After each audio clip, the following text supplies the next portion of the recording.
Hi, this is Pamelah Landers, Master Hand Analyst. I was just listening to a broadcast from Brene Brown on shame and guilt. A woman had called in to her AMA asking questions and wanted to know why one of her children might be more prone to shame than to guilt. Brene hasn't really studied hand analysis and doesn't have the viewpoint that I have based on having read thousands of hands about the difference between shame and guilt and where they show up in the hands. In the world of psychology, shame is I am bad, where guilt is I did something bad, wrong, not right. So the difference is internal. It feels different. In my body, I can feel the difference between shame and guilt. In the hands, shame is represented by our left index finger, which is called Jupiter. And guilt sits on the middle finger of our left hand. So if you have life purpose or life lesson, which is identified in fingerprints, for either one of those, then you would have more of a tendency towards one than the other, depending on what your markings are in your hands. Shame happens in this process through my understanding in the hand analysis world, that some event happens, somebody says something, somebody looks at you in a certain way, something happens out around you, and you get activated and feel shame. When you feel shame, you feel like you're a victim. You don't want to feel victimized. You don't want to feel shame. The tendency is to just numb out and not feel anything, because why would you want to stay in shame or victimization? So there's this cycle that happens in continually getting activated into more shame because you're already not feeling great about yourself if you've been shamed, and then you become more sensitive to circumstances where you feel victimized, and then more shame and more numbing out. So if you're numbed out, you may have a lot of Jupiter markings in your hands, or one on this particular finger. There are other places where that can happen as well.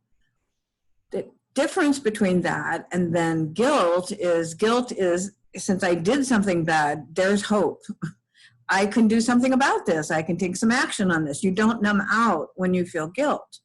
You can feel motivated to make a choice. You can feel motivated to choose a different path.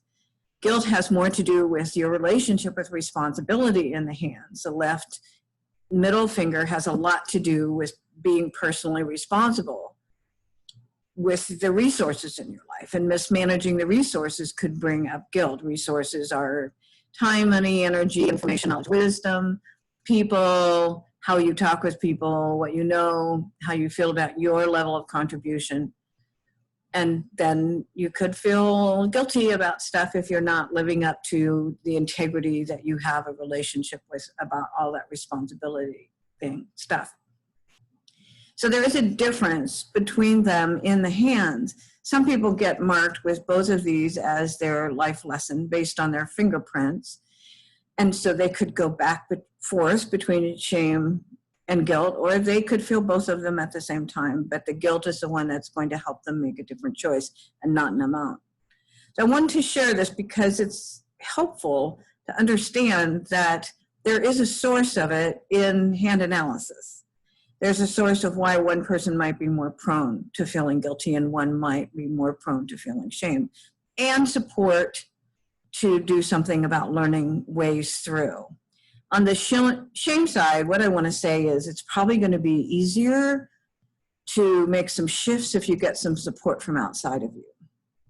Guilt you might be able to handle on your own, but the shame, by recognizing that you're numb, someone may be able to provide that feedback to you, recognizing how you victimize yourself or feel victimized again and again and again by certain people or circumstances, or your mind chatter that keeps you in a place of victimization.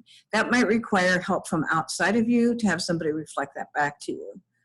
I would suggest that if you recognize either of these patterns, to ask for support. Don't feel like you have to handle it on your own. I'm available to help people with understanding what's in their hands. I've been a hand analyst for 29 years, and I've read over 50,000 hands. I've done this a little bit.